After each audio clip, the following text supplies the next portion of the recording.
for all those that are here. Father, we praise you for Brother Jim's, the two Jims that are stepping down. We thank you for our mayor.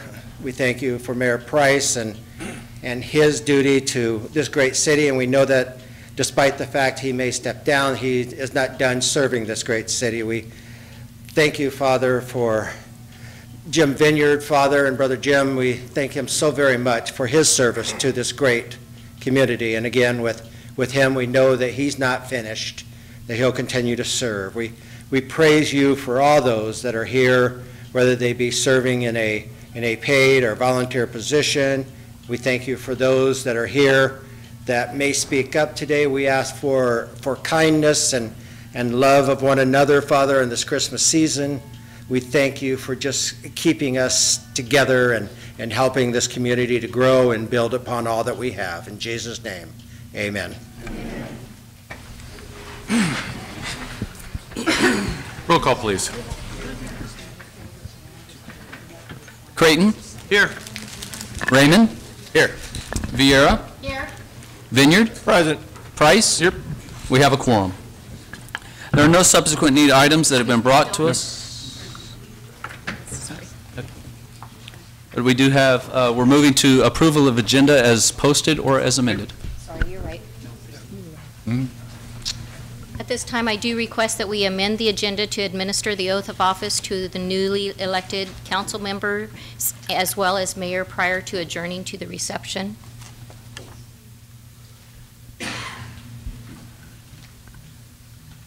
Motion to approve. Second. Call for the question. Creighton? Yes. Raymond? Yes. Vieira? Yes. Vineyard? Yes. Price? Yes. Motion passes. Ceremonial matters. Presentation of plaque to James Vineyard for his service, or years of service as city council member to the city of Atwater.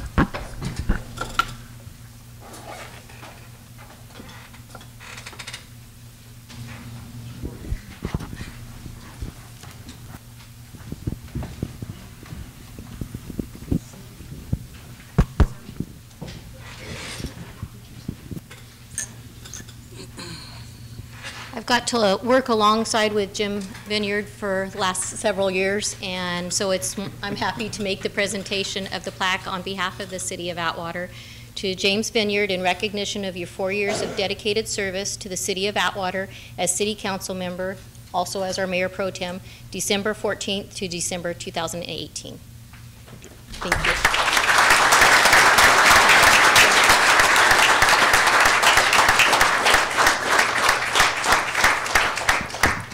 So I do have two other things that, this is on behalf of our interim police chief, Drew Bessinger. He sent this, he wasn't able to join us tonight. He had a council meeting of his own, but he wanted to present that to you to remind you to take the time to enjoy your retirement. Oh, this is for the drones? And I do have a certificate of recognition to James Vineyard, honored by the Merced County Board of Supervisors in recognition of dedicated service as a City of Atwater council member. Thank you. Thank you.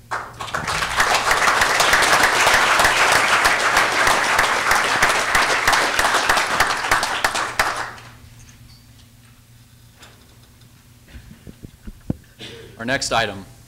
We just wanted Laura to just stand there. Presentation of plaque to James Price for his years of service as mayor to the city of Atwater.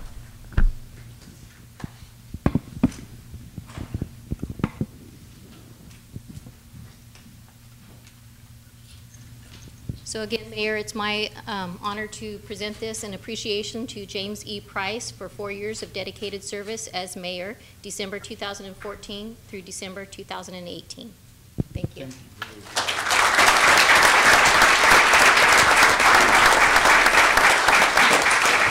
Another reminder from Bessinger. Okay. And then again, on behalf of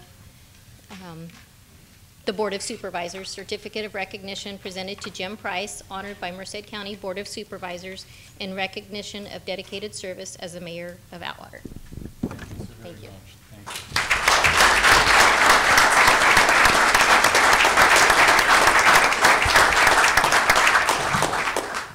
Comments from the public. At this time, any person may comment on any item which is not on the agenda. You may state your name and address for the record. However, it is not required. Action will not be taken on an item that is not on the agenda. If it requires action, it will be referred to staff and or placed on a future agenda. To comment on an item that is on the agenda, please wait until the item is read for consideration. Please limit comments to a maximum of 5 minutes. And if I could, just before, as a reminder, we kind of have a bifurcated agenda today that's a little bit different than usual. So there'll be a different opportunity for comments to the public to the new incoming council. So this would just be comments that you want to make that would be geared towards the outgoing council.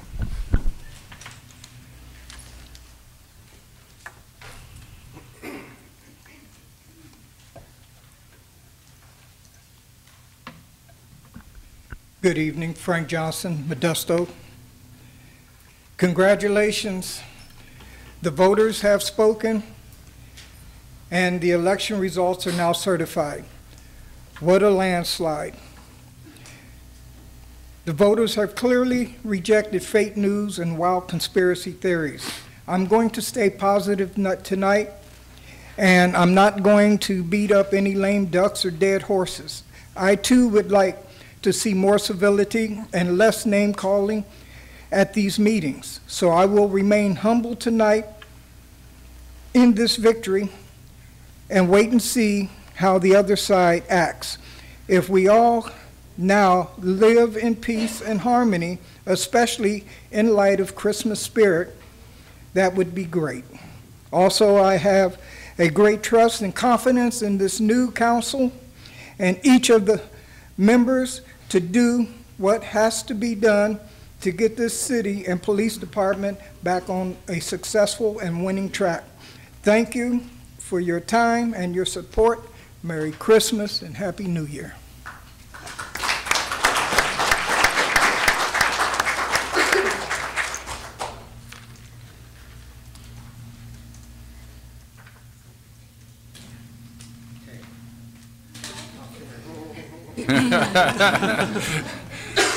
Jeannie and I'd like to thank both of the Jims personally for being up here. They did a great job, and we'll miss you guys. Have a good retirement. Thank you, Jean.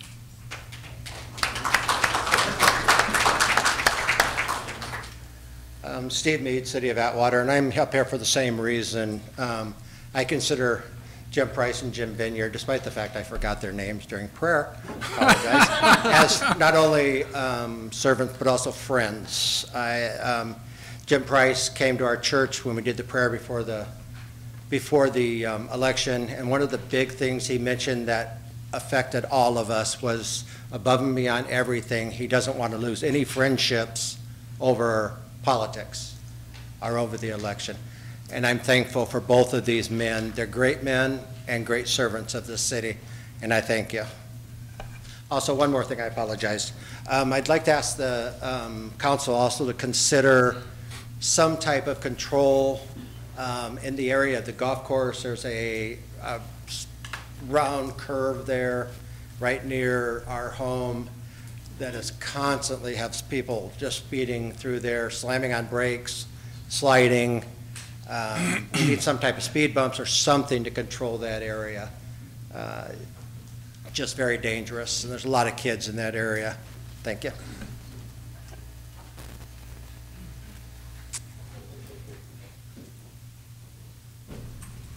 Hi, Sherry Mead, Atwater. I just wanted to thank you gentlemen for your service to our city. Also, I just wanted to let everybody know I'm collecting socks, warm socks for the homeless. My goal is 500 pairs. I currently have about 100 pair. They can be new or gently used, so if anybody wants to get a hold of me, I'm on Facebook, or you can contact Brian. It's just Sherry Mead on Facebook, and I will come to you to pick up the socks. I'd like to have them all collected by the 15th of December. So, and also side note, socks are the one thing that the homeless, I mean, they get food, they get other things, but socks are the one thing that is most requested, but least provided. So, thank you.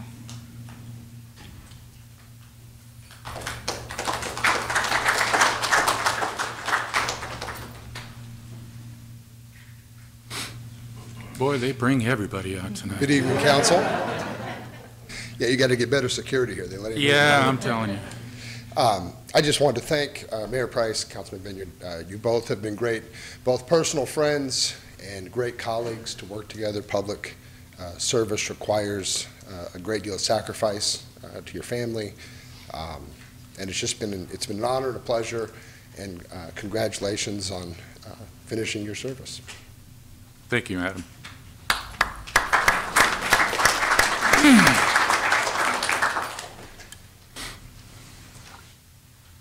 Good evening, Linda Dash, Atwater. And congratulations to the new council. I wish you all the very, very best. You'll have a challenge ahead of you, I'm sure, but hopefully with the help of each other, you can work together and make this city a little bit better, please. And thank you, Jim and Jim. You've been awesome leaders, and just hang in there with us. Okay, I am here tonight as a taxpayer and a female, and I'm directing my concern tonight. This is to the mayor and the council members, but to you, Cindy Vieira, especially because you are a female. You're a strong woman, and you speak up like some of us do for what you believe in. I would also like to remind the council of the harassment against females movement across the country. And believe it or not, Mr. Johnson, thank you for bringing this to my attention, what I'm going to read. Recently, an email dated August 26, 2018 was authored by Mr. Drew Bessinger and sent to our city manager, Lori Waterman.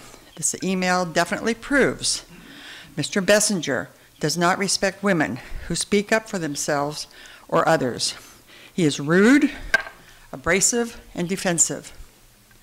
He threatened city employee and dispatcher supervisor Karen Arden, I did get her permission to bring her name out, to either suspend her, terminate her, or bump her down to a previous position if she declined to answer questions that he wanted answered. He threatened Beverly Barella, her permission to use her name, a reporter for the Atwater Winton Times, by contacting the sheriff and asked the sheriff to bully her and silence her. He admits this in his email, that this is improper, but he's worried about his reputation. He even tried to obtain her residence address. He contacted Beverly's employer at the Merced County Times, as did Mr. Doug White, city attorney, to prevent her from writing anything to do with the city of Atwater. He has made comments that he will harass myself, Beverly Barella, and Karen Arden by having us interviewed by his self-appointed investigators from Fresno County. My question to the council is, was this a direction from the council, city attorney, or the city manager to, quote unquote, bully us and silence us? Or was it his own stupid action? Mr. Bessinger's retaliatory actions have caused us to be alarmed and fearful for our safety. His actions has also brought additional legal exposure to the city of Atwater. We have all been interviewed by his friends who are private investigators from Fresno County. Beverly was contacted by the sheriff's department. Now, how's Mr. Bessinger going to silence us? Is he going to run us off the road? Is he going to shoot us? When you use the word, I want them silenced, to me, that's serious. Mr. Bessinger's email ended with a statement, who knew that chess was a contact sport? Contact sport, in my book, is taking someone down. Chess is not a contact sport. Is Mr. Bessinger planning a physical attack? Mr. Bessinger was brought to this city for one reason. That was to run our law enforcement agency, which he failed to do so.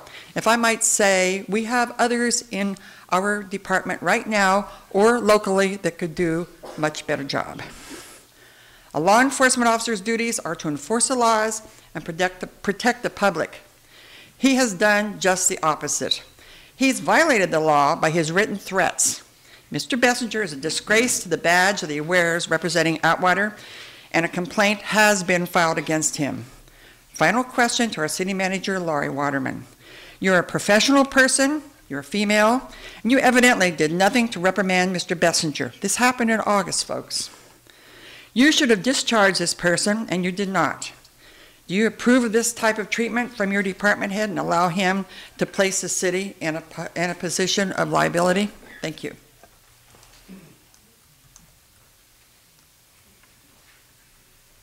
Good evening. Andy Krodick, Atwater. I wanted to extend congratulations to Mayor Pro Tem Vineyard. We didn't always agree, but I appreciate your tenaciousness and how you fought for what you believed in. Mayor, you know, for years when I was up there and you were out here holding me accountable, it's been an interesting 4 years the other way around, but I hope to see you at future council meetings resuming your role out here, and I appreciate your service. Thank you. Thank you.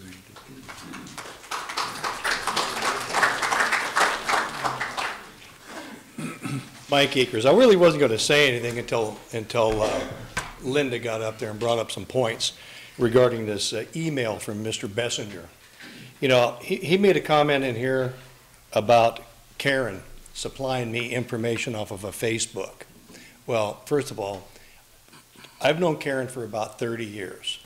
I've spoken to Karen twice in the last 15 years. I ran into her at Save Mart with my wife in about a 3-minute conversation, and once at Walmart for about a 3-minute conversation. I would never ask Karen to do such a thing. And him accusing her and saying that is a bald-faced lie. Obviously, he may have been a professional police officer, but from what I've seen is, I don't think he could investigate who put the stamp on the envelope. Now, this contact sport thing with this chess thing I found quite interesting. I did have some communications that says we had some texting back and forth, which I do not deny. But I also didn't threaten that man, but he threatened me in a text. I have a lot of family in Clovis. I just said, I'll see you in Clovis. My father and my mother grew up in that town. My father had 5 sisters. They all live in that town. My mother had 3 brothers who all live in that town. And they've all had children, and they're all in positions of interesting power, you might say. Real estate professionals, a couple of attorneys, and they live in that town. And I've shared this with them. You know, it's a threat. I go, why would you threaten me? I've never threatened a man. I've never disrespected the police department, nor would I ever will, because I've been a lawman. I spent over 40 years in law enforcement. I'm not going to threaten any police officers or any department or disparage any department. So him saying that, I found that very disgusting and somewhat insulting. You know, if you want to say something to me, come to me and talk. Brian knows that. He's known me a long time.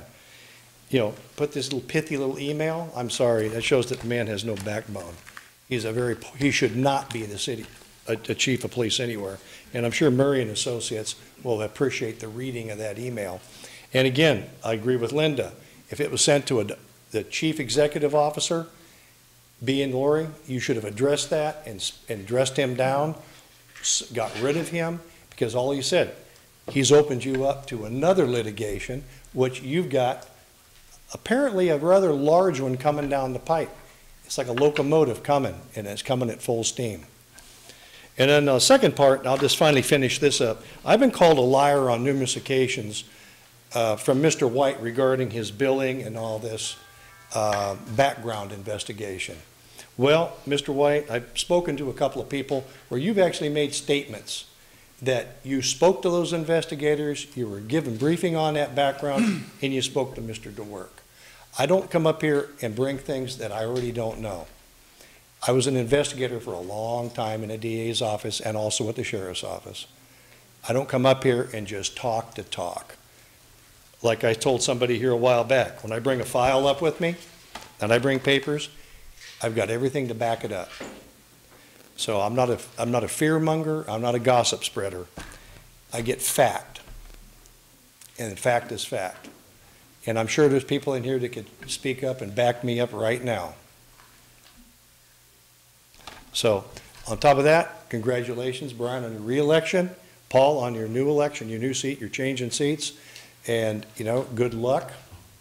And Mr. Ambrose, good luck, you know. See you soon.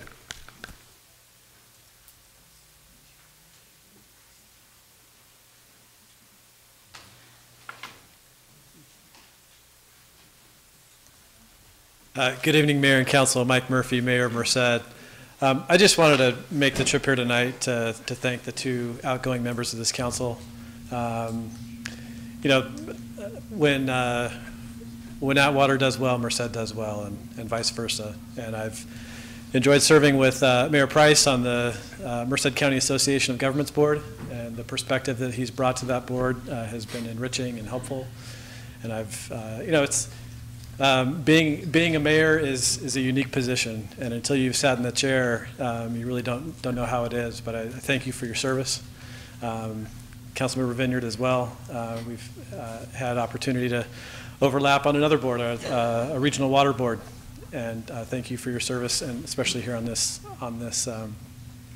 city council. So just want to stop by and thank you both. Thank you, Mike.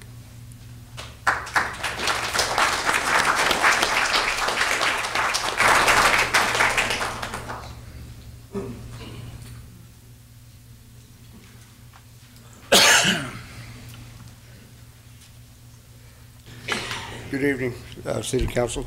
Richard Johnson, 1675 Drakely Avenue. I was going to speak about something else, you know, about the crimes that's been happening to us and that are still ongoing. But right now I'm just going to speak about the water issues, which is a crime too, what's going on. I'm here again tonight, to talk about my water and how we are doing without running water.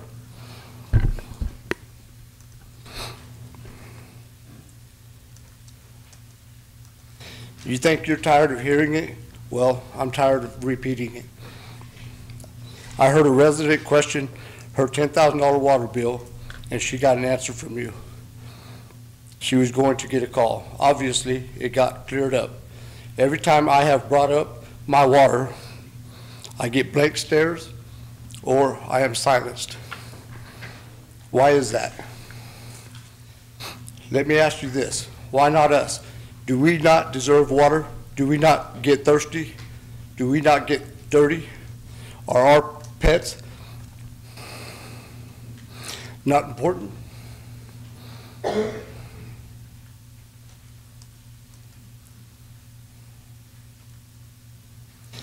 It is criminal what is being done to us, and we are sick of it. We all know it's not about a water bill. If it were, you would have accepted our money. The fact is, you're keeping our water off is just to make us suffer, and you know that. It should not be a crime to be neighborly in this city.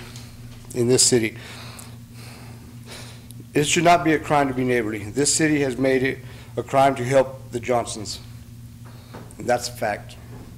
A lot of people have asked why our water wasn't turned on until court, until at least we go to the trial begins. Maybe someone here can answer that.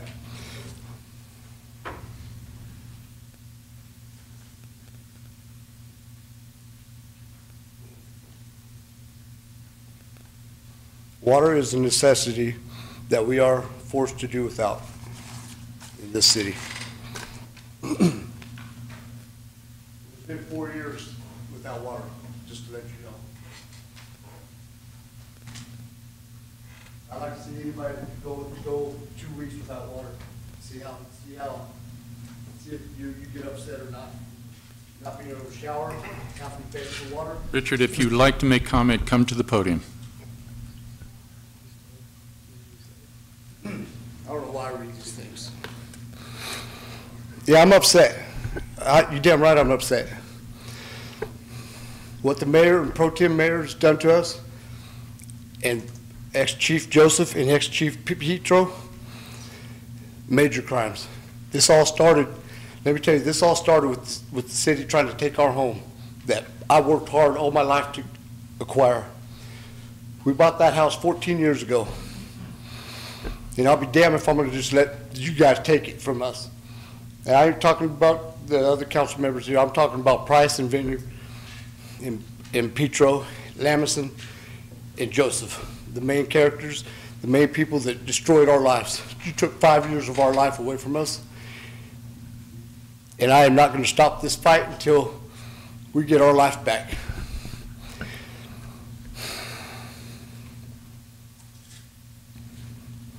Have a good night.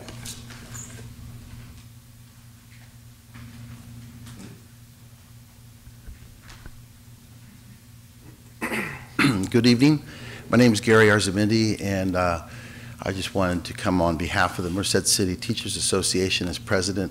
We share communities. Of course, I work in Merced for Merced City School District, but I am a teacher living in Atwater, so I'm very proud of Atwater.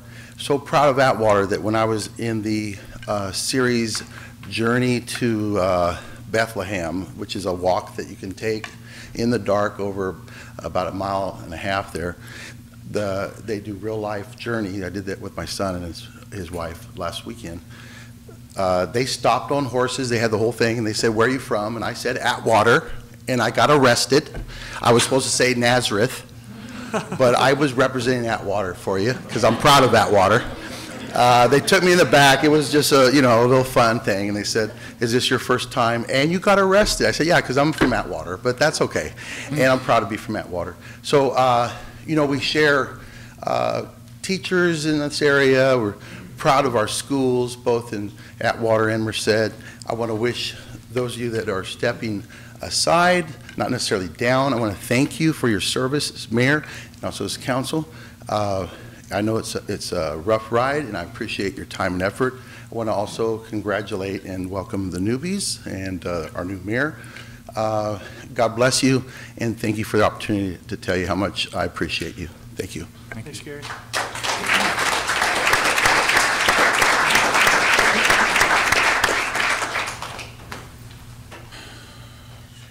First of all, congratulations to Paul Creighton, Brian Raymond, and Danny Humphries. My name is Lori Johnson. My address is 1675 Drakely Avenue. I am here tonight to discuss a matter of great importance, the future of the PAL program. Is there a future? My children were a part of PAL. They went to the BMX track on Mondays. It gave them something to do in our community. There aren't a whole lot of options for the youth in Atwater. So we need to keep the ones that we do have sacred. I am not sure what is going on with the go-kart track, but I went with my friend to sign her kids up for the BMX track, for the go-kart track, and they said that they couldn't sign anybody else up because they're being evicted from the go-kart track, that PAL is being evicted. And I was just wondering if we gave them an alternative, where they could, the city makes a revenue off of the track, right? Am I right? Because the PAL they fund their program through leasing out the go-kart track to the go-kart club, right? Lori, I'll be happy to give you a call tomorrow and discuss that with you. Okay, well, anyways, okay. If you look at the statistics, you will see that we are failing our youth. Without the structure and leadership skills that PAL has to offer, this city may not have a future. After all, they are our future, and we need to make sure that they are made to feel important. Doesn't PAL, okay, I already discussed that, okay. And I just wanted you to know that PAL is a very important program for kids who don't have other options, and they're trying to reach out to somebody. So it is an important program, and I would like to see it continue. Thank you.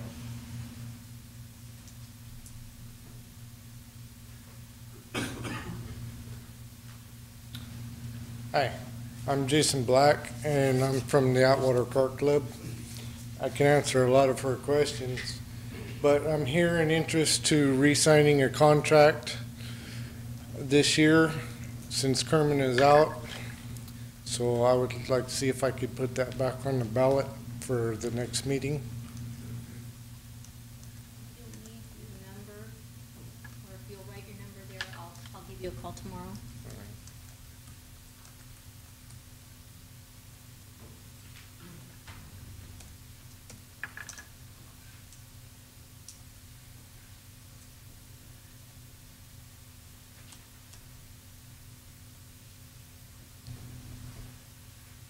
Thank you.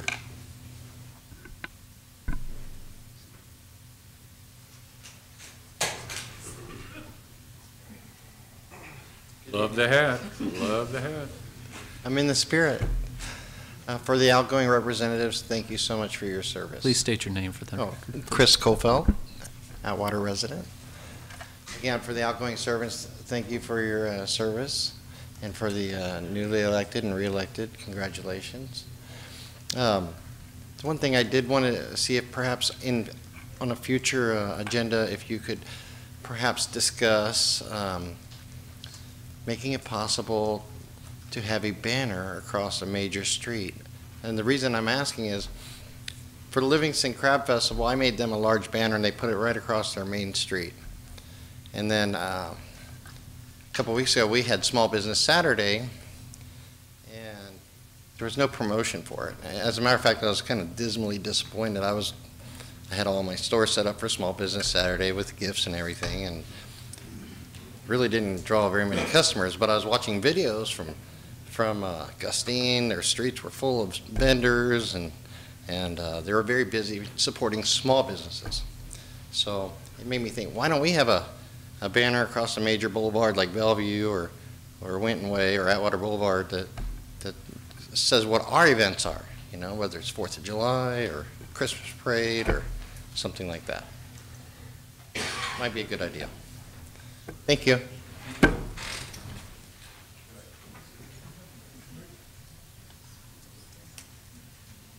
Are there anyone left to speak a comment? No one? This big crowd and there's no one else. Okay, next item. Consent calendar. Background information has been provided on all matters listed under the consent calendar. These items are considered to be routine. All items under the consent calendar are normally approved by one motion. If discussion is requested on any item, that item will be removed from the consent calendar for separate action. Ms. Waterman. Mayor, we request that the minutes from the October 22nd meeting be pulled for clarification, and Lisa will read the clarification if that's moved. Okay. Motion to approve the remainder of the consent calendar. Second. Okay, call for the question. Mr. Vineyard? Yes. Vieira? Yes. Creighton? Yes. Raymond? Yes. Price? Yes. Motion passes. October 22nd, 2018, regular meeting. Thank you, City Clerk and City Manager. The October 22nd meeting dealt with several tiers of how the city would go forward with regard to cannabis regulations and applications. And after speaking with the mayor and also with Council Member Raymond, who was the maker of the motion at the time, there was an editorial change to the minutes, and it really only clarifies what the intent of the council was. The words in parentheses and non-dispensary have been added to the minutes pursuant to the discussion of council members and the discussions that I've had with the other two council members. So it simply clarifies that the city will go forward working with dispensaries and non-dispensaries. Entertain a motion to approve. Motion to approve. Second. Any further discussion? Call for the question. Mr. Raymond? Yes. Vieira? Yes. Creighton? Yes. Vineyard? Yes. Price? Yes. Motion passes.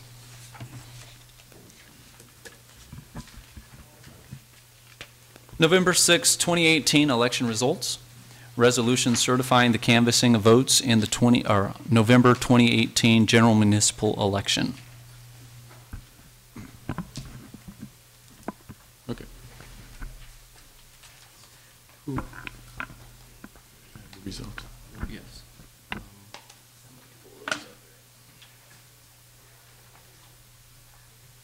I apologize. I have them, but I will pull them up.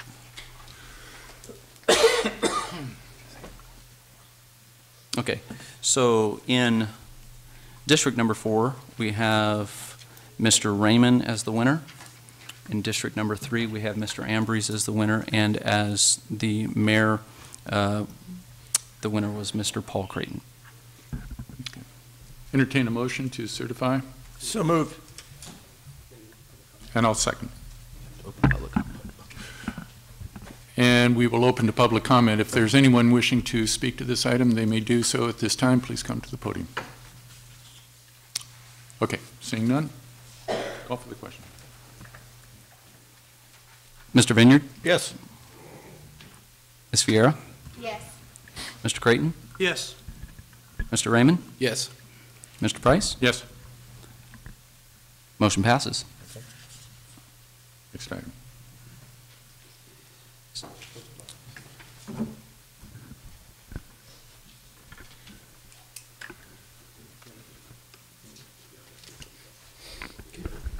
All right, city council matters, outgoing city council comments. Mayor Pro Tem Vineyard. I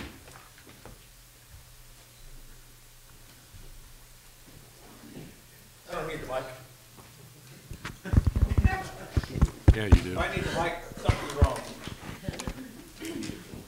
You need it for the record. No. All right.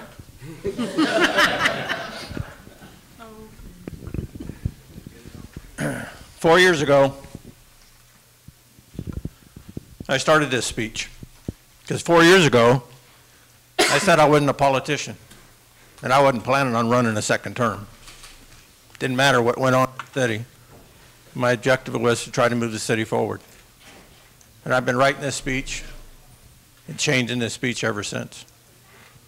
And actually, I wrote this speech a couple hours ago. In the last 3 weeks, I've been writing this speech over and over in my brain, and my wife kept telling me to keep it simple. She just didn't use the word stupid. My wife's a very intelligent woman. So I'm going to thank my wife for the last almost 34 years of being with me and supporting me. Because doing this job up here, as Mr. Ambrose is going to find out, is not only going to affect him, it's going to affect his family. You're going to need all the support you can get from your wife and from your kids, because there's going to be nights he's going to come home, he's going to be grumbling, mumbling under his breath, and it's going to affect how your life goes as well. All the turmoil, all the nasty comments, all the things that are said about you, all affect your wife and your kids. And that probably goes on with most jobs, but this one especially. All the trials, tribulations, everything that you go through is thankless. Everybody here says thank you, but you don't feel it. And I know there's people out here that know exactly what I'm talking about. To the employees, you are the heart and soul of this city. I've said it numerous times. Without the employees, this city would have went belly up. You've done the impossible with as little as you can. This city has been run on your backs for the last 8 to 10 years, and you still keep running. Not for us, but for the citizens. I want to thank the officers and the firemen who have stuck to their oaths and not become political. Because that's what your oaths are about. At least mine was. To protect, to serve, to help those who are in need, without getting involved in all the muck. So I do thank all those who've done that. I'm trying to keep it short, but you know, I'm going to bounce around. To the voters for 4 years of supporting me. When I got elected, I told you I was going to be ethical. I was going to have integrity, honesty, and I've tried to stay there. Use common sense. Once in a while, I had to use a 2x4 on my head. That's why I don't have any hair, and Jim does. And respect for you. People would call me. I wouldn't always pick up my phone right then, but I always tried to answer people and call them back when I could and give them the answers. I wouldn't lie to you. I've never lied. I never told you something I didn't know. I've told you I've tried to find out. I've tried to give you the best answer I could. I've never lied to a grand jury. I've never had anybody pay me money under the table, told me how to vote, because one person does not control me. One group does not control me. 30,000 plus people is who I answer to, and I always have in the last 4 years. Now, this is a celebration of life as far as I'm concerned, because my life's going to continue. I'm stepping down from here, and I've had people in the audience tell me that I'm gone. I'm no longer here. But guess what? I am. Because I'm just trading this spot, and that's especially important to the employees. I'm trading that spot for that seat. I'm not leaving town. I'm not running away. I'm just coming out there. And I'm going to find something else to do to help make this city better. Not tear it down, but try to build it back up. So I'm not running away, Mr. Johnson. I'm not going anywhere. I'm here to stay. So, Mr. Price, thank you. Jim and I, when we started, were 180 degrees apart in our philosophy. And I'm not saying we're right parallel, not saying we're right on the same trail, because Jim and I probably still don't agree 100% all the time, and that's okay. But we found a way to cooperate with each other, and that's what working up here is about. And we still disagree probably 70 to 90% of the time, but we still try to find out how to work together, because we talk to each other. And so I do appreciate your friendship. I do appreciate working with you in the 4 years and learning more and more about your strengths, my weaknesses, and trading those things off, and learning about the city and what makes it tick. 3 weeks ago, I sat down and made predictions. I wrote them down. There's probably about 10 of them. Some of them are really bad for this city. Some of them are okay. Some of them are already starting to come true. And I sent them to friends, legal, media, and I'm going to keep that list. And some of those things are going to come out. They're going to come out very, very soon.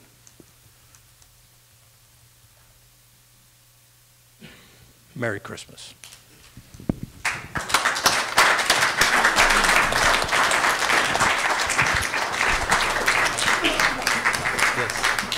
Mr. Price.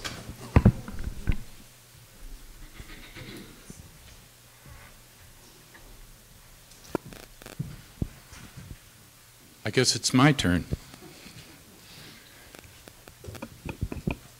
Folks, I probably wrote the speech in my head that I was going to deliver here tonight probably a dozen times, 2 dozen times, 3 dozen times, who knows. But it's one of those things where you want to put everything together that you want to say and make sure that you say what you want to say and get it there. So it's hard to know where to begin, but it's even harder to know where to end.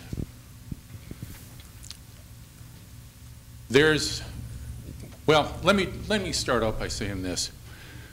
This has been one of the most unbelievable experiences that anybody can have in their lives. That's a true and honest statement. I'm sure Darren, Adam, anyone here who has held public office, Mike, you all know, this is a life changer. You will always remember doing this for the rest of your life. It has its rewards, but it also has kind of that bitter kind of a connotation to it as well. When I first came to this office, there were things that I kind of knew I wanted to come after, but I didn't realize all the things that I would need to come after. I've always said, and I hope the people have heard this before, but for everybody, for Mr. Ambrose and anyone else that ever comes to public office, understand something. It's easy to stand up here at the podium and go through the slings and arrows and draw conclusions and what have you. But one of the things that I've been saying is the view from the inside is a whole lot different than the view from the outside. Understand that, because there's a lot of things. Now, I'm real happy with a lot of the things that were accomplished, that I can kind of say, I got a piece of it. For anybody that knows me, you know that I spent 12 years coming to this very podium. 12 years. 12 years. But I came here because I was very, very dedicated to the fact that our city was going down the wrong path. There was money being spent that shouldn't have been being spent, and I felt it to be wrong. And that money was being spent and taken by the city council. And I stood here for 12 years because that was the mission that I had. My city was more important than the almighty dollar. Our reserve fund was going down, but the council kept taking. That, to me, was a travesty. And I stood here for 12 years and let the council know just that. So when I came to the council, what was the first thing I did? I went to the city clerk and I got all of those resolutions for paying allowances, for gas, for cell phone, for everything. Brought them to the council and had every one of them rescinded. If I haven't accomplished anything else in 4 years, that to me is the one thing that I am most proud of. Because, ladies and gentlemen, coming before you and serving this community, there's no greater honor, none. And when you come before here, you're not here to go and line your pockets. You're not here to benefit. You're not here to take from people who have gotten on the phone and called me crying because they can't meet a water bill because it's been raised again and they're on a fixed income and they can't get to that water bill, or they can't get to a medication or food. I've had those calls, and it is the most heart-wrenching thing you can ever imagine. So when I think about the fact that those paying allowances were rescinded, yeah, that makes me feel good. That makes me feel real good, because I think this is a voluntary position, and nobody should ever consider it to be anything other than that. One of the other things that I thought to be a good thing to do, because the very first meeting when we sat down here, I swear to you, the agenda was this thick, easily this thick. And I kept hearing Joan Fall, and I wish she was here tonight to, to thank her, but nonetheless, that inch-and-a-half agenda was a nightmare. Try to thumb through that and try to look at a staff report and everything else while, following along. Is a nightmare. So I went to my good friend Gina Del Rio, and I asked her, I says, there's got to be an answer to this. What is it? And she told me, there's a program. You take these little iPad, program it. It's good for them. It's good for the council. It's good for everybody, because that way we don't spend all this time and effort printing. Staff overtime is eliminated. It's a great deal. And we did that. Now, there was a letter to the editor that suggested that that was a waste of money and all that. Well, let me tell you how that works out. Our first year, and correct me if I'm wrong, Gina, we were over $30,000 after cost in savings. Is that not correct? Second year, we were $70,000 in savings. Ladies and gentlemen, that's $100,000 for those that are adding it up. And now we're going backwards and printing them back up again. I think that's a mistake. Now, one of the other things that is near and dear to me is our public safety. Our cops and our firefighters are the most important people ever to a community.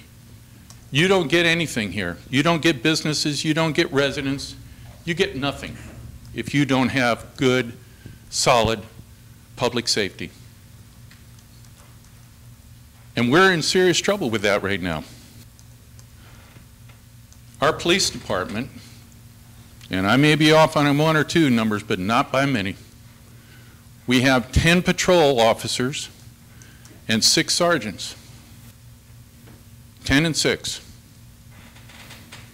At any given time, we're looking at 2 officers on a 12-hour shift. Now, used to be, Mr. Krodick used to make very hard point that within any time that you call 911, you would have an officer at your door within 90 seconds. I think that those numbers are probably grossly overstated today. We also don't have police volunteers. Our police volunteer unit is gone. Gone. So who's out there taking care of the parades and things like that, and all those things like directing traffic during horrific events like we had back a year ago, May? We don't have a canine unit. We used to have that. We don't have that anymore. Our equipment needs to be replaced. Our fire department needs a new truck, because the one that's backing it up right now is breaking down. It is a maintenance hog like you can't believe. It's a 1990 and a 1999 model, and they're breaking down, and we need a new one. We have huge challenges ahead. Our finances are horrific shape. Now, there's a lot of folks out here, hey, that's Price's fault. Well, okay, go ahead, take the shots at me. Take them all you want. But here's the facts. In March, our deficit for the general fund was 1.2. It's 1.5 now, and our cash reserve for the general fund is $2.8 million in the red, and getting worse. We're robbing from other funds to keep that afloat. Ladies and gentlemen, we can't do that in this city. We just can't do it. Mr. Vineyard came sometime, well, let me back up. Mr. Creighton makes a very forceful point about running the city like a business. And in some respects, I agree with that. But cities and other entities, they provide services. They're not out to make a profit. That's what businesses do. I own a business. I'm out to make a profit. Cities are there to provide service.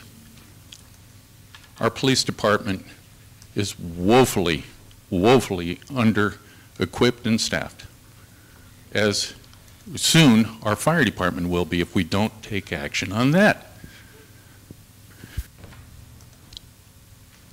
We need to do things that keep the money where it needs to be, going to the best places it needs to go to.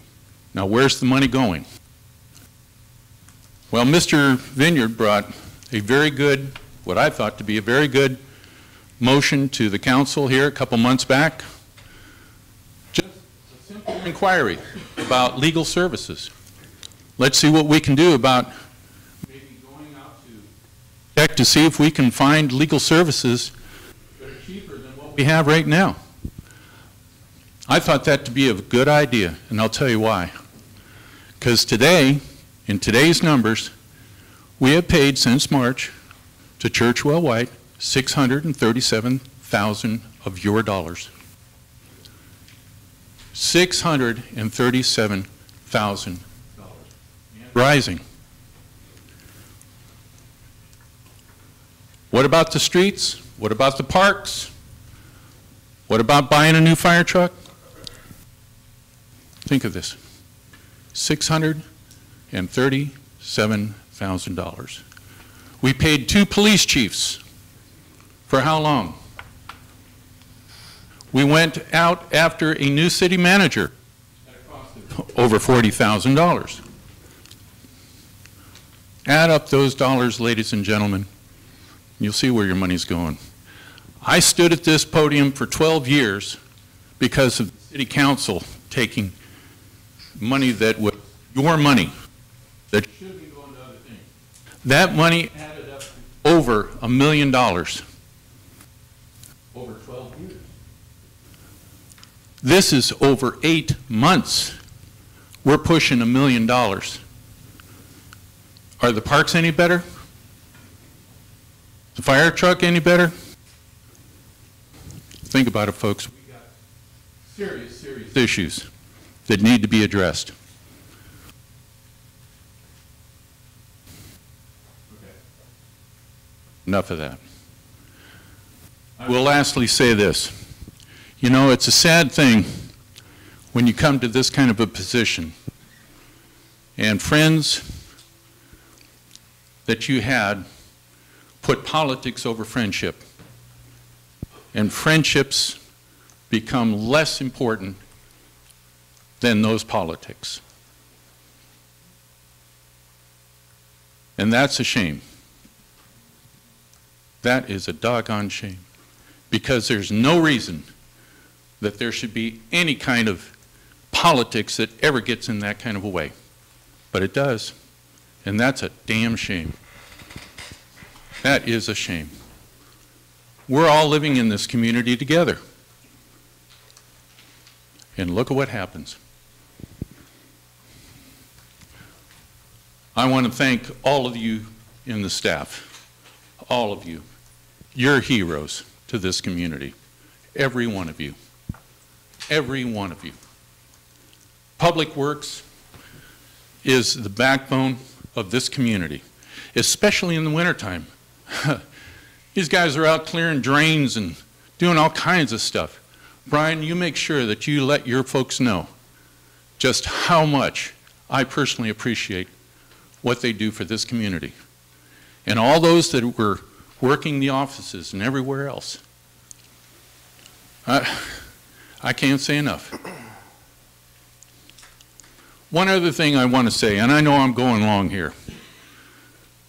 You just heard Richard and Lori Johnson come here once again and go after the city over a water issue. I could go on. But here's the thing. What they don't tell you is this. About 1.5 years ago, on a summer day, Officer Evan Pitney was patrolling, coming up Winton Way, when suddenly here come a man come running out on Winton Way, flagged him down. My wife is unconscious and not breathing. Officer Pitney immediately responded to Richard and Lori Johnson's home. Went in, after calling it in, found her to be pulseless and not breathing. He immediately administered life-saving measures in the way of CPR while waiting for fire and ambulance to show. By the time they showed, he had restored, I don't know which it was, but either respirations or pulse. he had restored that. The medics took over. They transported her to the hospital, where she spent several days in the hospital recuperating, to come home. Not one time has Richard and Lori Johnson ever come to this podium to thank Officer Evan Pitney for saving her life. Not once. All they've done is ever come here and talk about what the city has done to them rather than what Officer Pitney did for them. It's a shame.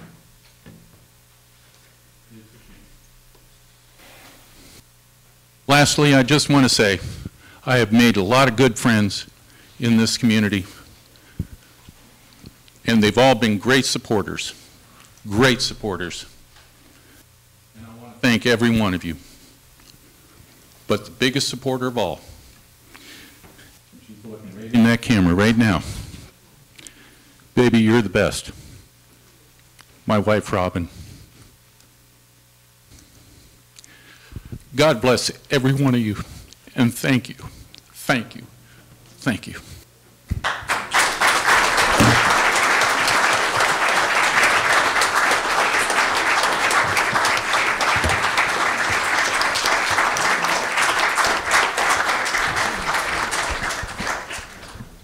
I'm asking Mr. Gray to please come forward.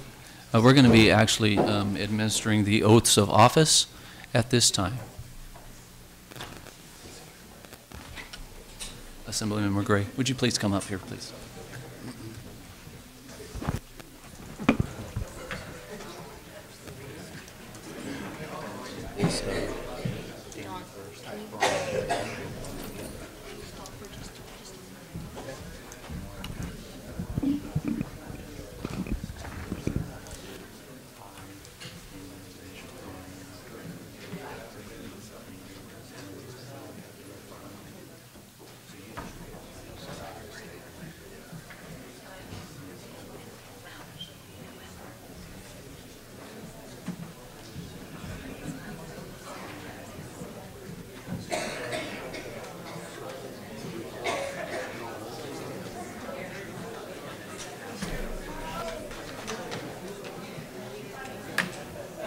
Where do you want me to do it from?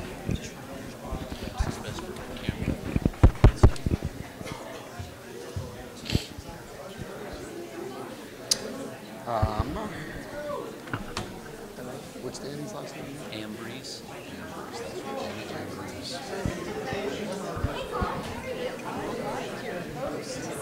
I'm asking that Mr. Ambrose, Mr. Raymond, and Mr. Creighton all join Assemblymember Gray.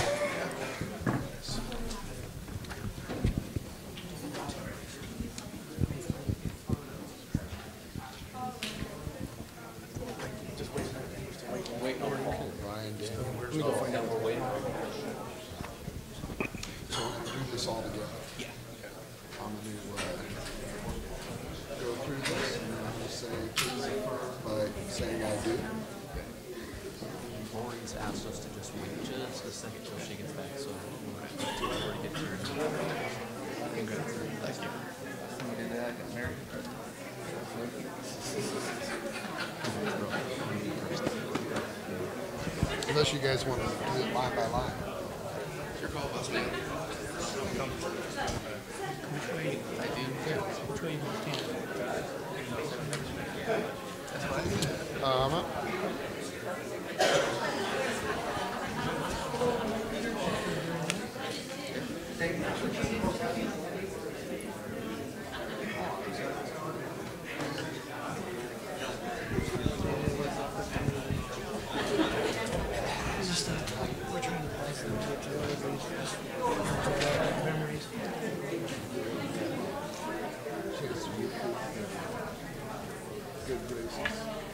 Christmas spirit.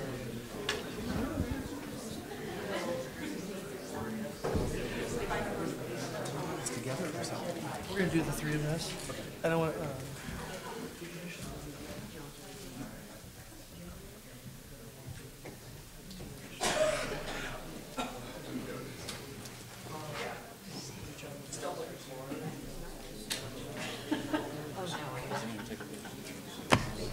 Let's go. Let's go stand back. We'll do this first. Yeah, we'll get out the picture. Okay.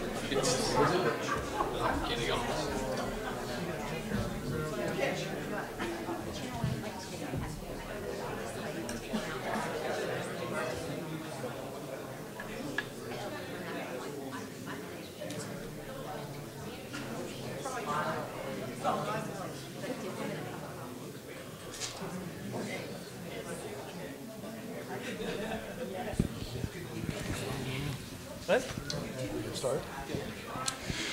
Well, good evening, everyone, and thank you all for coming tonight. My name's Adam Gray. I'm your state assembly member here in Atwater and throughout Merced County, and I have the, thank you very much. And I've been given the honor of coming and swearing in the new council this evening. Before we get started, I know we have Mayor Murphy here from Merced. I saw Supervisor McDaniel, Supervisor Lore. I'd like to say a quick recognition and thank you to Luis Farley, who's represented Senator Anthony Cannella, who's now just recently retired, for the tremendous job she's done for our. Let's get a round of applause for Luis. Thank you.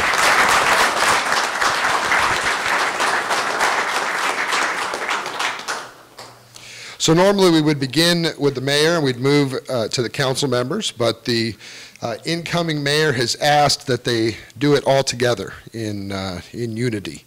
So we are going to do this all at once. So I state your name.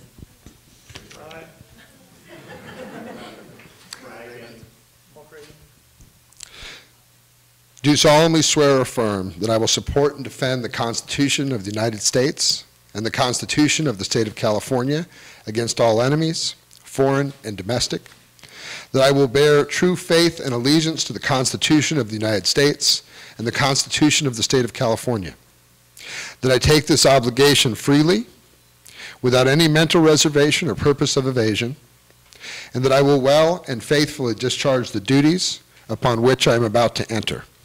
Please affirm this by saying, I do. I do. Congratulations, gentlemen.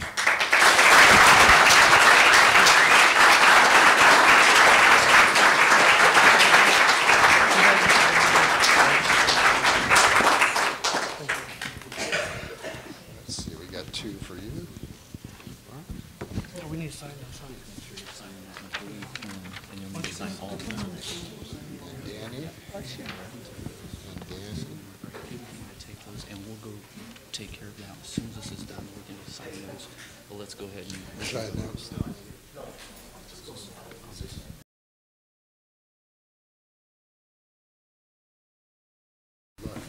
Hey, before we do that, we're going to say a few words. Bring the family up here and get some pictures. Who's got the mic?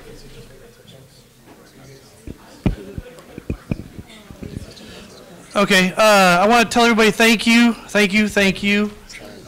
What a great turnout tonight for your new council. I really, really appreciate it. There's going to be a lot of great things coming to this city. I'm very optimistic and positive that with the new team and the new direction we're going to go, you guys are going to see a lot more things change for the positive. We're working with development and people that want to come back to Atwater to build and call this place their home. We've sold record numbers of homes. Our subdevelopments are being sold out. We're looking at maybe new tentative maps, so great things are on the horizon and good times are coming. But I really want to congratulate Danny Ambrose and Brian Raymond for a job well done and hard work, hard fought, but a great job. And everybody here, thank you guys for coming in and staying. It's been a long night, but I appreciate it. We do have some refreshments and stuff outside, but first I want to get the council members and their families up here, so if you guys could all come up here right now, please.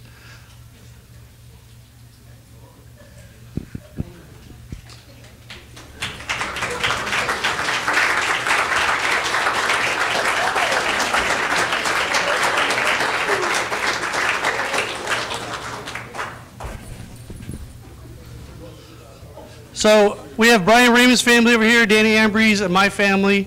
along with a lot of friends that I call family that's out in the audience tonight.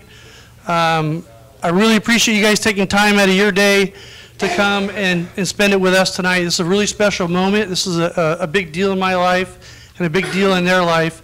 And it does take a lot of work from the family, but with good support and positive friendships, that there's nothing that this city can't get through or do. So I want you guys to meet your new council.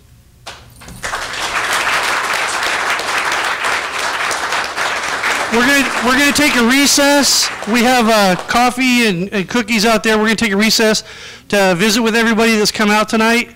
So please stick around and enjoy some refreshments and a cookie, and talk to us. Thank you.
September 10th, 2018, to order. City Clerk, go ahead and read. Mr. Ambrose? This is for roll call. Mr. Ambrose? Here. Mr. Raymond? Here. Ms. Vieira? Present. We have a vacancy. Mayor Creighton? Here. We have a quorum. There was no subsequent need items that have been brought to our attention, and so we move to approval of agenda as posted or as amended. I make a motion that we approve the agenda as posted, unless there's something you want to change. It would be as amended. As amended. As amended, I'm sorry, as amended. Second. So for the record, the amendment, for everybody's clarification, is that the oath of office was moved to the outgoing meeting. No, you haven't. That's fine. I was thinking about what was left over. We have a motion and a second. 2-minute rookie here. I'm sorry, what's your? Call for the question. I made a motion to accept the amended. And our second was? Brian. Thank you, Brian. Call for the question. Mr. Ambrose? Yes. Raymond? Yes. Vieira? Yes. We have a vacancy. Mr. Creighton? Yes. Motion passes. Moving to consent calendar. I'm sorry, comments from the public. At this time, any person may comment on any item which is not on the agenda. You may state your name and address for the record. However, it is not required. Action will not be taken on an item that is not on the agenda. If it requires action, it will be referred to staff and/or placed on a future agenda. To comment on an item that is on the agenda, please wait until the item is read for consideration. Please limit comments to a maximum of 5 minutes. Anyone from the public like to make a comment? Seeing none? Closed. Moving to consent calendar. Background information has been provided on all matters listed under the consent calendar. These items are considered to be routine. All items under the consent calendar are normally approved by one motion. If discussion is requested on any item, that item will be removed from the consent calendar for separate action. Do we have a motion for approval, or would you like to make any changes? I make a motion to approve. Do we have a second? Second. Public comment, please, on the consent calendar at this time. Seeing none, closed. Call for the question. Mr. Raymond? Yes. Vieira? Yes. Ambrose? Yes. We have a vacancy. Creighton? Yes. Motion passes. Reports and presentations from staff. Authorization to proceed with Prop 218 notice for water and wastewater service and setting public hearing for January 28th, 2018. City Manager Waterman. Mayor and City Council, staff or council gave direction to have our consultants, Raftellus, do a study and an analysis of water and wastewater rate studies. And back in, gosh, I believe it was September, council directed staff to postpone it for 6 months. We are bringing it back just to set a public hearing date for January 28th at a regular city council meeting with a goal of establishing a self-sustaining business plan for the city's water and wastewater enterprise funds. That would give us our 45-day noticing requirement that we would need for the public comment period. Also, it should be important to state that the rates are set by law or must reflect actual costs for services rather than making for a profit. So this is one of the things that our JLAC auditors are watching to see how we handle this. A rate study has to be done every 5 years, and this is just bringing us into compliance with that. And if you have any more questions, we've got LaQuinder, our finance director, as well as Kendall, our consultant with the RGS here for us. Before I open up to the public, does council have any questions? Raymond? Just to confirm, this is not a vote to increase rates, just to open up public hearing in January. It's to set the public hearing date for January 28th, and at that time you'll be reviewing, and that'll be the public comment period for that study. Okay, thank you. Any other comments from the council?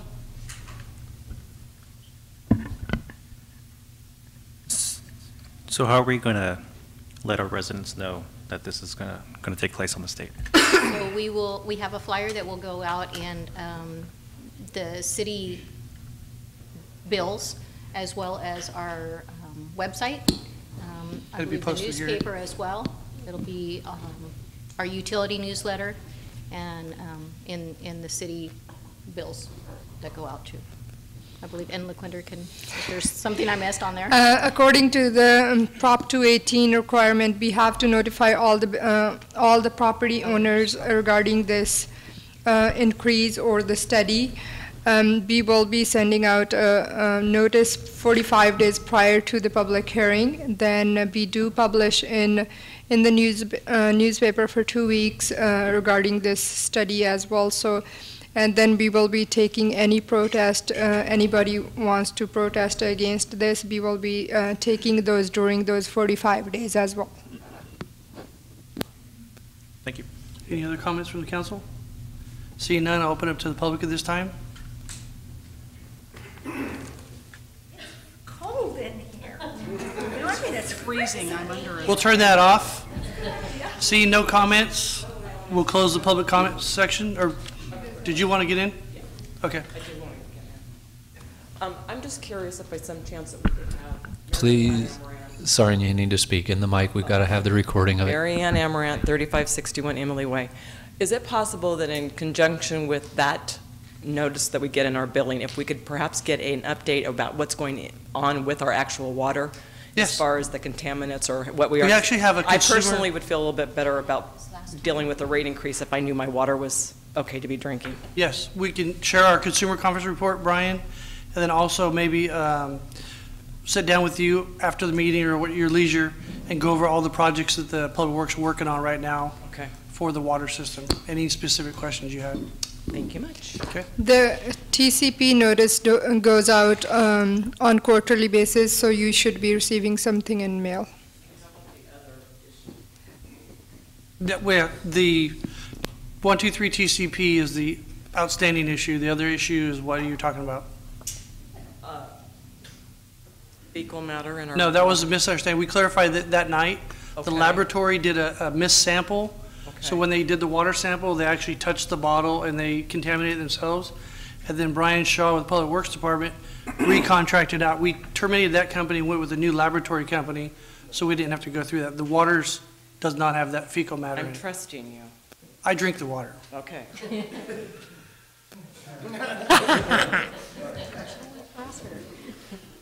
Any other members of the public like to come forward at this time? Seeing none, we'll close that. Call for a motion. Motion to approve staff's recommendation as presented, with some clarification that when we come back on the 28th, Brian, you'll have those updates to kind of present the pros and the cons that night? Yeah? No? Update on the TCP and what we're doing to rectify it, kind of where that's all heading. Yeah. Just a little quick overview, because I know last time we had it, the concern was the quality, not only the cost of the water, but the quality. So it'll be a nice time to update everyone. So could I try to clarify your motion, which is, Yeah. the motion is to approve staff's recommendation as presented with the informational item to proceed this item going over the status of TCP. That's it. You did good, Doug. Okay. Okay, we need a second? A second. We have a motion and a second. Second by Ambrose. Call for the question. Raymond? Yes. Vieira? Yes. Ambrose? Yes. Creighton? Yes. Motion passes. City Attorney reports, discussion and possible action regarding the unscheduled vacancy of the City Council as a result of the November 6, 2018 general municipal election. Mr. White? Yes, Mayor and Council, with Mayor Creighton's election, a vacancy has been created in District 1. The council has two different options on how to, on how to really fix it. Within the next 60 days, the council needs to either take action to fill the vacancy by appointing a new council member by majority vote, or call for a special election, which would have to be held within 114 days of the trigger, so that would be the expiration of the 60 days. Calling a special election for a city of this size is likely to cost in the $60,000 to $85,000 range. And so it is staff's recommendation that the council make every effort to fill the vacancy. I would also counsel you, I've had other cities that have found this decision to be hard and gone right up against the deadline and gotten to quagmires as to the deadline. So I would counsel the city council to maybe not take the entire 60 days and cut it that close. Okay, so I'm going to open this up to public comment at this time.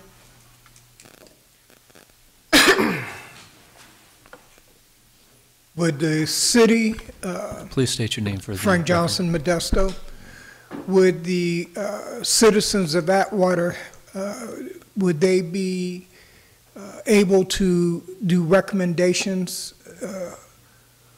and send it in to city manager or to the council or to the city attorney? What would be the process on that? Well, first, we're going to need to decide whether we're going to do an election or we're going to appoint. If we decide to do the election, then that process would go through the county Right. Register of Voters. If we decide to appoint, then we'll work that out tonight, how that process will go, and inform you tonight before we leave. Okay. Yeah, so we'd be looking for direction tonight from the council, if, again, on whether or not they want to fill the vacancy through appointment, and if so, what the process would look like. All right. Thank you. Thank you. Anyone else from the public like to come forward? Seeing none, we're going to close the public section of this and bring it back to the council. Council, any comments? So what we're looking for here is direction for staff on what we're going to do with this vacancy, and we need to have some discussion amongst us, what your thoughts are, what your thoughts are, and what your thoughts are, so we can steer this to some kind of resolve, hopefully sooner than later. You want to know my thoughts Go ahead, right Cindy. now? You really want to know? So my thought is to try to do this without an election and to somehow make a public announcement, take letters of interest from citizens that are interested in serving, maybe do an interview process and appoint sooner than later. Having a four-person council leaves us at risk at a tie vote at any point in time. Sure. And I think all of us are very excited and eager to move forward. So that would be my recommendation. Great input. Mr. Ambry, do you have anything? I as well would believe that we can go ahead and agree and get someone appointed. I really don't believe on my first night I would really want to cost the city close to $85,000 saying let's. So I am for the idea of doing any applications or so we can go through and hopefully pick the right person. Okay, Mr. Raymond? I agree with the other two. Go ahead, Ms. Vieira. I was thinking an election would be a last-ditch effort if it's 2-2 tie. I think that happened in 2009 or so when Councilman Rivero passed away. You're right. And it was a tie vote a couple times over, and then went to a special election. I think that's the only way to spend the money, is if you absolutely have to. Ms. Vieira? I forgot what I was going to say. Okay, so I'll jump in. No, I remember Okay, now. What would be the ideas of how we could get the word out, make a public announcement in the newspaper, and then when does the next newsletter? I was asking Gina if she could give me the information on that. I can put it in tomorrow's newsletter. It will go out tomorrow. Oh, fantastic. So they will have a December, it'll be in the December. But it'll be dependent on when you choose to do the interviews and the Okay. appointment, too. So, We need information tonight to get it in the letter. I have to have it done tomorrow morning. Then let's go ahead and maybe set a date tonight. okay. Sorry if I'm moving fast. No, that's fine. but- You're doing great. So with the input I'm hearing tonight is that we definitely don't want to do a special election. We want to try to appoint, and we want to work out the details. I think an interest letter would be probably a little more difficult. I think we have applications already. Yeah. So we already have applications for other planning commission, other stuff like that. They could put it on that, and then maybe call for the interviews pretty quick, and then hold a special meeting the same day we do the interviews and appoint, instead of wasting more time on this, and maybe get it done before Christmas if we can. Do we have any dates? Staff have any dates? We can look next week, 17th, 18th, 19th. 17th would Depending be on how the, soon you want to do Well, it. if she mailed, if they go in the mail tomorrow, They should have them by Thursday at the latest, but I would say by Saturday, just in case they don't open their mail that way. So yeah, then that and would can you push put off it to at the top, January. something bold, like public notice, or, okay. Time is of the essence, and then they can fax, email, so scan, or drop off that could their push it application. into January. So if, maybe we could do the newsletter also, but not use that as a time frame to, we could do the website, we could post it, we could do the newspaper. We could meet everything short of, yeah. So Mayor, realistically speaking, What? if you look at the count, Well, yeah, we could make the announcement tonight also and Sure. get this ball rolling a lot quicker. I think that would be in the interest to get it done, so we start the new year with a 5 council. Mhm. So my recommendation with further discussion would be announce tonight and then maybe set a special interview in a city council meeting for the 17th, if that works for What everybody. is that, the 17th? Is that a Monday? It's a Monday. Okay. Because with the website, they'll have it instantly. Tonight, we can announce it. We can post it right here at the city hall. And Facebook, we also have the Facebook, we can reach out on both of those. Yeah. So what's the council's pleasure? Yes. Go ahead, Brian. My concern with the 17th is that only gives us 7 days to get the notice out there, and you don't know how we're going to reach enough people, to get a qualified applicant. I mean, that's 7 days to go through the entire, the application process and then have an interview. I just don't know if. Well, you have the Christmas holidays where we're trying to So if- expedite it, if- otherwise you end up in January. If you want to wait, I'm sorry, Cindy, if we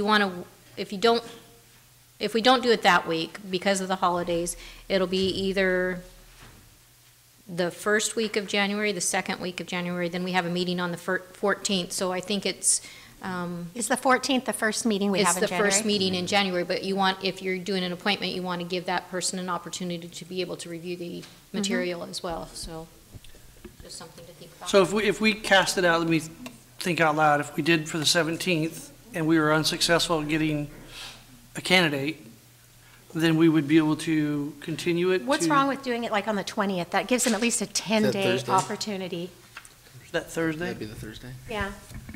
Thursday or Friday, at least that's a 10-day opportunity. We're closed on We Fridays. have you have a governing board meeting on the 20th, but we can do it later. Yeah, they do it in the Well, evening, The council's not closed Yeah. on Friday. the 20th. So are you making a motion on that?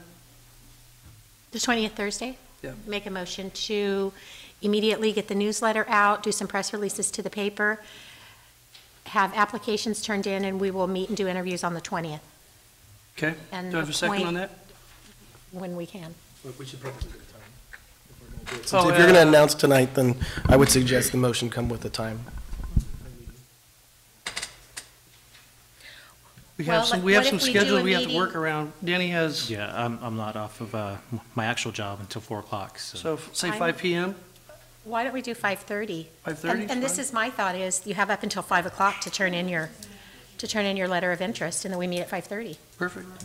And then if you want, you be here for the interview, and Can you put that in a motion? I motion that.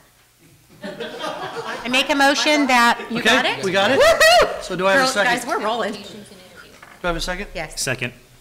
Motion is second, call for the question. Viera, Yes. Ambrose, Yes. Raymond, Yes. Creighton, Yes. motion passes. City council comments. I'll start with Mr. Ambrose, since you're new. Welcome aboard, and anything you'd like to say to anybody? Well, I definitely want to thank the residents of District 3 for all your support. It was a hard-fought battle, and I'll admit there was times where I doubt that I would pull through, but we did. Definitely want to say thank you to my beautiful wife, Natasha, and my wonderful daughter, Kaylee, for all their support. Want to say happy early birthday to my mom, who turns 62 on Wednesday. And Ooh, you're in trouble. And my father, whose birthday is on the 7th, would have been the 17th, but he left us 3 years ago. But also thank you to my family in Fresno, who definitely supported me and came out and helped go door to door. And just all my friends and all my families who supported me. Don't want to ramble on anymore, so thank you for attending, and see you at the next meeting. Thank you, Danny. Cindy? Yes, first of all, I want to congratulate Brian and Paul and Danny. I think I've met you once or twice. I kind of followed all the events through the election, through the tie, through the pulling forward. In the beginning, when you were losing, I saw you lose with dignity and class. I saw you come up and tie with dignity and class, and I saw you win with dignity and class. So I'm very confident that we've seen a few phases, and I look forward to working with you. I think that you're an absolute asset. I want to make a mention to our outgoing mayor and Mayor Pro Tem. We may not have agreed often, but you stepped up and served your city, and I want to congratulate them. It takes a lot to do that. You're not always favorable. Sometimes you are and sometimes you aren't, but they gave it what they had, and so I do appreciate that. Win, lose, or draw, we all share the same thing up here, which is a love for our city, and I believe that they did share that as well. Next, we won't see everybody out there again until Christmas. I want to wish everybody a Merry Christmas, and be safe in this foggy weather, and happy holidays. Brian? Well, so it's not often when you run a hard-fought campaign, you get to look at your opponent and thank him on the dais. And Don, thank you for running a clean, fair campaign. What happens externally from us, happened.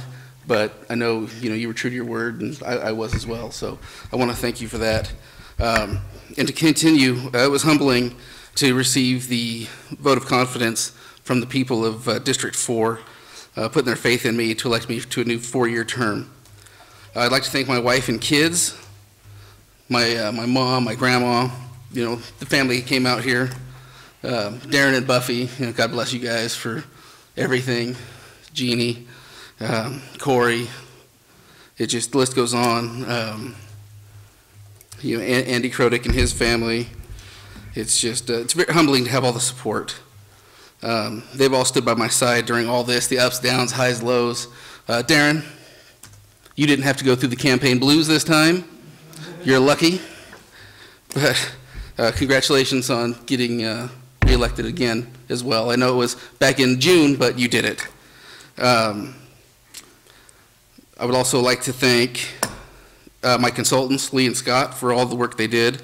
They just told me to stay positive and be above the fray. Don't get in the gutter, and focus on the issues that the citizens care about, and then that's what we did. Over the past 4 years, there's been lots of ups and downs, and unfortunately in the city of Atwater, it's been politics of personal destruction, not politics to move the city forward. And with the help of Paul and Cindy, we've been able to brave the storm of the politics of personal destruction to put the city first. And I think the residents saw that with the most recent election. And I thank you guys for everything. Danny, congratulations. You're into a whole new world. And it's my sincere hope that we can all work towards a common goal of making Atwater the city we know it can be, a city we're proud to call our own, and a city that will see itself rise above the personal politics that have plagued the workings of our government for far too long, and a city that we can once again call the jewel of Merced County. Now, business. There's talk about former Mayor Price mentioned earlier the need for a fire engine and issues coming forward. In talking with CAL FIRE, Atwater Fire guys, we typically bring in $50,000, $60,000 a year from the use of lending our engines out for fires, correct? So right now, we get that money in, and it goes directly into the general fund where it's spent, wherever. So what I want to work towards is something kind of like the county has. I was working with Supervisor McDaniel, but a vehicle replacement plan for fire where we can create a type of enterprise fund so that the monies that go out will come back in and go to its own fund for like a fire fleet replacement plan. So that's something I want to work towards. Hopefully you guys can help out and we can get that on a future agenda. Also, on another quick note, it saddens me to mention that Lieutenant Chuck Balch passed away this weekend. He was a good friend of the family for a lot of years. He'd had recent health issues and passed listening to his country music. He was an avid Rams fan, and he served this community from 1961 to 1989 and retired at the rank of lieutenant. No services have been announced yet, and I ask that we all keep the Balch family in our prayers. Cindy, go ahead. Talking about, real quick, city business, Lori, if you can check into who would be our resource to find out, and I think I'd kind of discussed this a little bit. Last time we did the budget, we did have some money set aside for park redevelopment. And I want to know exactly, can that be used to upgrade the current parks we have, or does it have to be used for a new park? If it can be used for redeveloping what we've got, I've got some great ideas for our local parks. I know it can't be used for maintenance, but I know we need some lighting and some other things going on in the parks, and then maybe something to service the youth this summer I'd like to look at for that. But I'm not really sure the legality of that. So if Lori could find out who can check into that, and let's check into that. And I agree with what Ms. Vieira is saying. Those are the monies that came in with new development. So those parks that are adjacent to the new developments that are impacted by new development, can we specifically identify those and what monies are there so that Ms. Vieira can work on the project she wants to do for those, to enhance those parks? Okay. Because I believe that money can be spent on absolutely nothing else. It's just sitting there, and our parks need this. So it's time to kind of start giving back to our public, and I'd like to try that. Great idea. Thank you. I'd like to first off congratulate Brian, Danny. Great job. I look forward to working with both of you, along with Cindy and whoever we end up appointing, and you, the public especially. It may not have been the greatest times in Atwater the last 6 years since 2008, when the economy dealt us a really bad hand and we weren't equipped to deal with it at the time. But I believe the previous councils did the best they could do, and staff. And I just want to thank everybody from then to now with where we're at. We're in a much better place. Staff and all the councils before me and the current council is going to continue to work hard and make Atwater a much better place for everybody. And we take it to heart, and it's the greatest city in the valley. I can't say enough about Atwater and its residents. Alice with the Chamber of Commerce, I was at the Christmas parade. It was an absolute wonderful event. Corey Billings was our Santa Claus.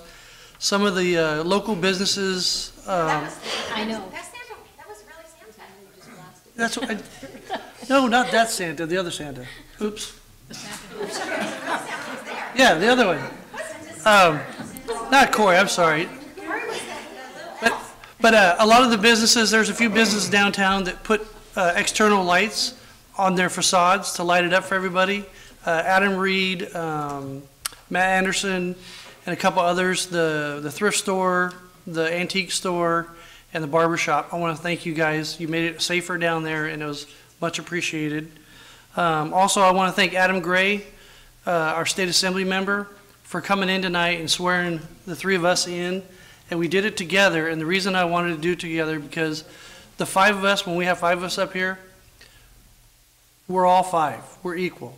There's nobody special. So that's important to me, that we stick together and we unify. Also, I want to thank Mayor Mike Murphy for coming over from Merced to participate tonight and be part of our swearing in. Also, Supervisor Darren McDaniel. He's out of Atwater here. Thank you very much, Darren, for all your support over the years. And thank you for everything you do for Atwater. I know you work diligently to get us the monies we need and other things that most people don't know or aren't aware of, but I will make sure they know about what you're doing. And also Supervisor Lee Lohr, she came out tonight to support and encourage. So we had the State Assembly, we had past council members here and supervisors to come to our council meeting tonight. That tells you a little bit about what Atwater is. People want to be part of it and want to help us become better. So I'm really excited, and I can't thank you guys enough for that. Also, Atwater is going to be positive progress. So with positive progress, there's nothing we can't do. So when somebody can't get through an obstacle, the rest of us are here to lift that person up, or staff, to get us through those obstacles, not put blame on anybody. So I want you guys to know we're looking for positive progress. And with that, we're going to adjourn to closed session. Or first, before we do that, let me Don will read the closed session items. Yep. Told you I'd mess up. Adjourning to conference room A, conference with legal counsel, existing litigation, government code section 54956.9A. Pause for 1 second. I think I messed up again. The committee assignments, I wanted to go over those real quick. We got to agendize those? So you might want to direct us to do it at the special meeting? Okay. We don't have those for action items tonight. Can we place that on the special meeting agenda, also the committee assignments? Yep. Okay. And then I have a preliminary one already. I'd like to circulate for approval for the members that I've chosen for the committees. So if you can make copies of that and then share with the rest of the council. Thank you, Don. Go ahead. Name of case: Frank Johnson versus City of Atwater, case number 18 CV-03533. Conference with legal counsel, existing litigation, government code section 54956.9D1. Name of case: Martin Trujillo Perez et al. Versus David Walker et al. Case number 18 CV-04553. Conference with legal counsel, anticipated litigation, significant exposure to litigation pursuant to government code section 54956.9D2. Number of cases: 1. Conference with labor negotiator, government code section 54957.6, agency negotiators, city manager Waterman, city attorney White, and human resources director Del Real. Bargaining units: Atwater Police Officers Association, AFSCME, Local 2703, miscellaneous unit, clerical unit, and mid-management unit, and unrepresented. Pursuant to government code section 54956.8, conference with real property negotiator regarding property disposition, agency negotiator, city manager Waterman. Property locations: APN 056-241-005, APN 056-330-016, APN 056-330-034, APN 003-180-012.